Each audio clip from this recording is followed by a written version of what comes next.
Hi, this is FNGR for no good reason, and today I'm going to tell you about two things in Grim Dawn.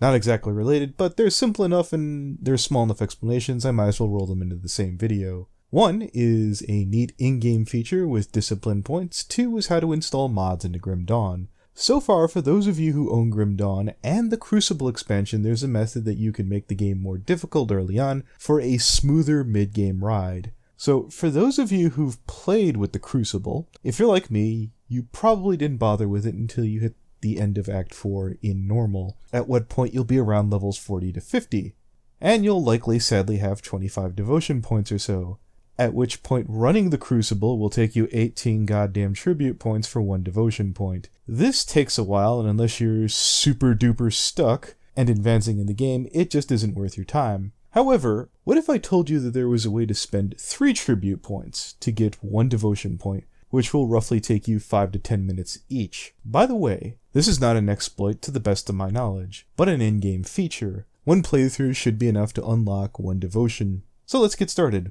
1. Play through normal without unlocking any devotion shrines. Now you're going to say to yourself, FNGR, that's kind of a pain in the ass, I'm going to lose a lot of damage and some resistances. 1. Look on the bright side. If you haven't done this yet, it'll create a unique whole new challenge. I personally made a Shaman Nightblade combination. You should be able to build your resists with your gear and use your skills to do enough damage to get to about 40 or so with your character. Now a friendly reminder, devotions still have a 50-point cap. This doesn't change that. It simply gives you either more or all of your devotion points by the time you leave normal. So quick rundown. When you have devotion points 0 through 5, it will cost you exactly 3 tribute points, aka 1 crucible run. Your level will naturally vary on your character when you can do this.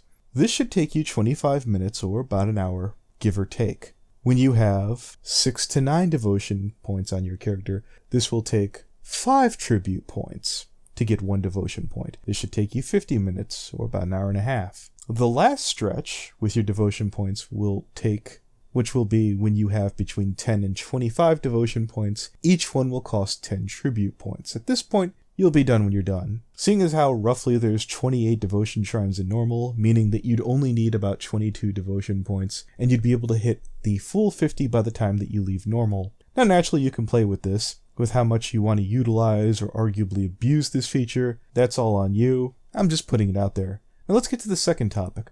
First, this website is the Nexus. There will be a link down below. There is a paid service for this website, oddly enough. I was going to sign up for a month, but every time I tried to progress to pay, the service wouldn't let me. There's a free sign-up option. The difference is it's supposed to have a faster download. Every download I used took me about 5 seconds. Again, this was with the free service. If you don't own a WinRAR, or don't know how to get it, I will link you to a WinRAR video in the description. Don't worry, that part will be very simple. Actually, all this is going to be a breeze. Once you've verified your account by checking your email, go download the mod you want to try out. If you're paranoid about a mod corrupting your game, I used Nomad's Nothing Naughty and experienced 0 bugs. You will need to start over, so no pre-existing characters or stashes, at least for that mod to the best of my knowledge. So once you have the mod downloaded, go to your Windows C drive. From there, go to the program file 86. Then go to Steam. Then go to Steam Apps. Then go to Common. Then go to Grim Dawn. Then go to Mod. Paste the mod from the WinRAR file. Wasn't that simple? If you liked any of this, please hit subscribe and like, and comment down below.